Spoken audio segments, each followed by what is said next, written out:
What is decentralized finance? What is DeFi? Decentralized finance, DeFi, refers to a system where decentralized financial products and applications are built on top of existing blockchains. The goal of DeFi is to essentially create an open, decentralized version of the financial world that is available to anyone with an internet connection. All the current financial products and services we are used to, loans, savings, trading, etc., you can now access without the need for a middleman. For many, this would be a bank.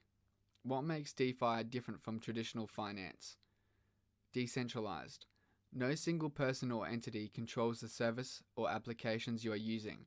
Instead, the user gets to vote and have a say in what changes the application makes. Globally inclusive. It doesn't matter if you're in Ethiopia or England, anybody can access DeFi. Permissionless. You don't need the permission of a third party to have access to financial products and services. Censorship resistant. Your access to financial products and services can't be shut down. High yields. Enjoy access to higher yields on your money, not hard when yields are almost at zero. How does DeFi work? Although DeFi is still an extremely young ecosystem, there exist applications for almost every financial product and service you could ask for.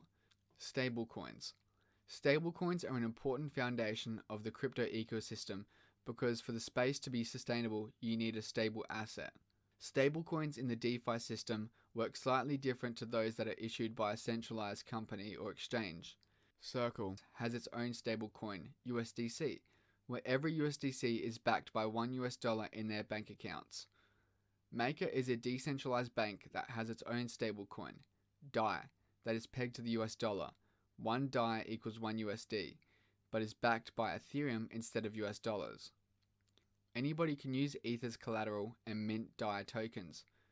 This is the first step in creating a self-sustaining crypto economy where the stablecoins don't require fiat currency to be created. Maker also has another token, MKR, where holders of the token can vote on changes and decisions being made to the application. This gives power to the users of the platform. Lending and borrowing.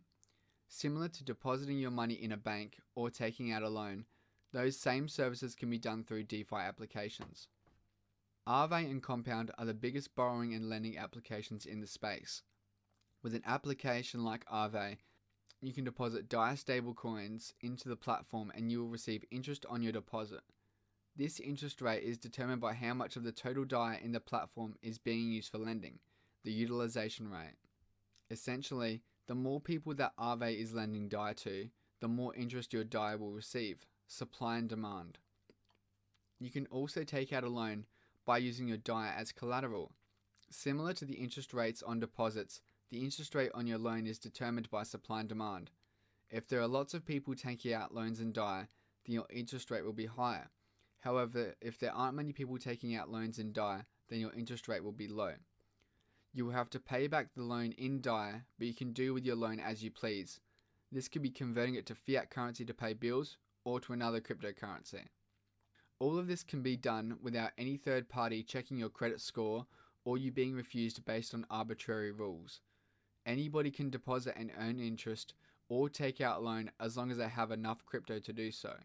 Decentralized exchanges, DEX. The largest financial product in the crypto space is exchanges. These are used to turn your fiat into crypto or exchange one crypto into another. When you use centralized exchanges, you give them control of your funds. A portion goes to them for fees and they have the right to stop you from buying and selling. Decentralized exchanges allow users to trade cryptocurrencies without the need for a centralized exchange. If you want to exchange your ETH for DAI, you can go to Uniswap, the largest DEX, and trade one for the other. All you need to do is connect your browser wallet to the platform, and from there you can trade your coins. No need to send the coins to the platform. Decentralized exchanges use liquidity pools to fuel your trades by taking some of the coins from the DAI pool and giving them to you. When submitting your trade, you will encounter two types of fees. Your gas fee is the cost of the transaction on the blockchain, and your liquidity fee is given as a reward to the users that provide coins to the liquidity pool. In this case, your liquidity fee would go to the users that put coins in the DAI pool because you are taking DAI from its liquidity pool. Users can add their coins to liquidity pools, providing liquidity, and in exchange they get a fee every time a transaction occurs with the coins they put into the pool. One problem currently with decentralized exchanges is liquidity issues. If you want to trade your ETH for DAI, but there was nobody putting their coins into the DAI liquidity pool, then you wouldn't be able to make the trade. Moreover, if there was only a really small amount of DAI left in the liquidity pool because it had been used for other trades, you would have to pay a large liquidity fee because you were taking a large amount of coins from the liquidity pool.